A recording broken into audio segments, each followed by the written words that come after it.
नमस्कार दोस्तों, सावन मास के कृष्ण पक्ष में पड़ने वाली एकादशी को कामिका एकादशी कहा जाता है। इस दिन भक्त भगवान विष्णु की विधि विधान से पूजा करते हैं और कामिका एकादशी व्रत का पालन करते हैं।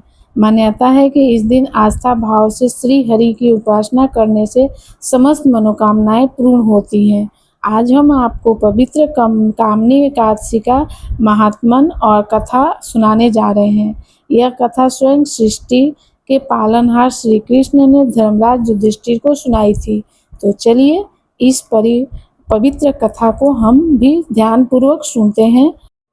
पौराणिक काल में एक दिन धर्मराज युधिष्ठिर ने श्री कृष्ण के समक्ष कामिका एकादशी के महात्म्य के विस्तार पूर्वक सुनाने का आग्रह किया।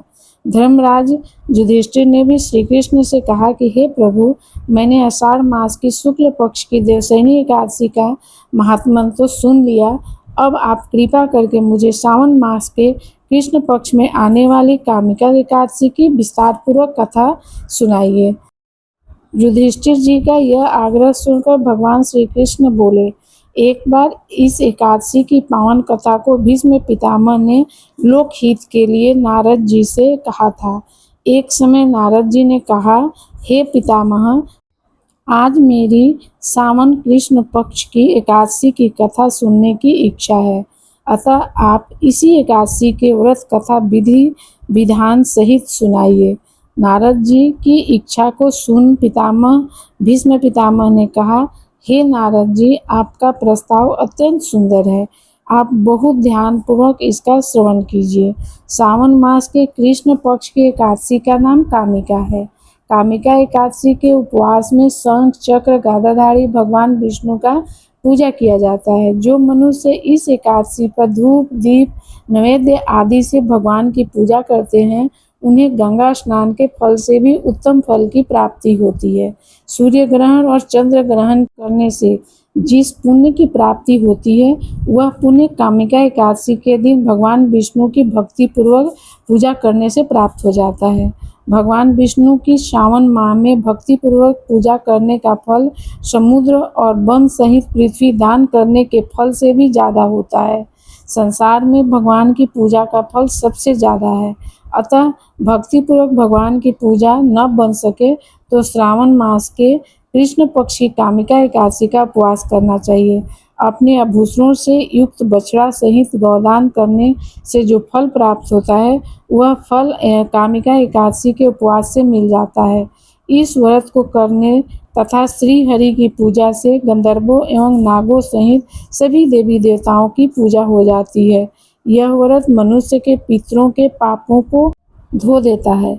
इस व्रत के प्रभाव से स्वर्ग की प्राप्ति होती है तथा उसके पितृ भी स्वर्ग में अमृत पान करते हैं। संसार सागर तथा पापों में फंसे हुए मनुष्यों को इनसे मुक्ति के लिए कामिका एकादशी का व्रत करना चाहिए। कामिका एकादशी के उपवास से भी पाप नष्ट हो जाते हैं। जो मनुष्य इस दिन तुलसी दल से भक्ति पूर्वक भगवान विष्णु का पूजन करते हैं, वे इस संसार सागर में रहते हुए भी इस पर अलग रहते हैं, जिस प्रकार कमल पुष्प जल में रहता हुआ भी जल से अलग रहता है। कामिका एकादशी के महात्म्य के बारे में बताया। आप व्रत के दौरान इस कथा को सुनकर पुण्य के भागीदारी बन जाते हैं। अब इस व्रत के महत्व के बारे में जानते हैं। मान्यताओं के अनुसार इस व्रत के प्रभाव से पितरों को भी शांति मिलती है और उन्हें भी कष्टों से मुक्ति मिलती है। इस दिन भगवान विष्णु की पूजा अर्चना और उपवास करने से उनकी कृपा दृष्टि अपने भक्तों पर बनी रहती है।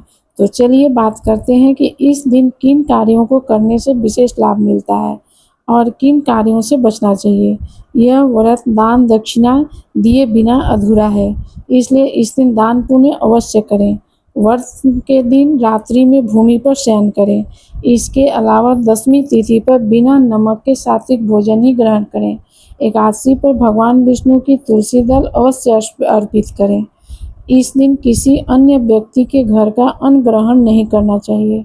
इस दिन किसी का अपमान भूल से भी ना करें। तो यह थी इस दिन के संबंधित महत्वपूर्ण जानकारियाँ। तो इसी के साथ में लेती हूँ आपसे विदा। ओम नमो भगवते वासुदेवाय। धन्यवाद। फिर मिलेंगे इसी तरह अन्य जानकारियों के साथ। तब तक के लिए नमस्ते। ओम नमो भगवते वासुदेवाय। हर हर महादेव।